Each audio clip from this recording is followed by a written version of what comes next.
তপস্যা, স্বাধ্যায় ও ঈশ্বরের সমস্ত কর্মফল সমর্পণকে ক্রিয়াযোগ বলে।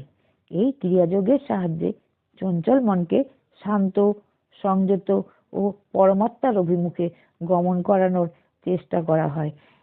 যোগী হতে গেলে বা আত্মাকে অবিদ্যার কবল থেকে মুক্ত করে কৈবল্য লাভ করতে হলে এই ক্রিয়াযোগ যথার্থ অভ্যাস করা সকলের প্রয়োজন।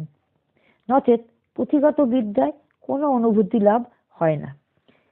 ক্রিয়াযোগে প্রথমে শরীর মনকে এমনভাবে তৈরি করতে হবে যাতে তারা সহিষ্ণু হয়, ধৈর্যবান হয় এবং উচ্চতর জীবনের প্রতি সর্বদা আগ্রহী হয়ে ওঠে। কষ্ট সহ্য করার ক্ষমতা রাখতে হবে।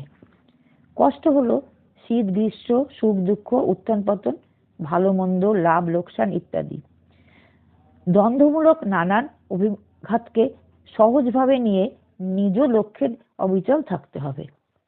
তপস্যা করতে গেলে প্রথমে তোমাকে সুখ দুঃখ, লাভ ক্ষতিতে অবিচল থাকতে হবে।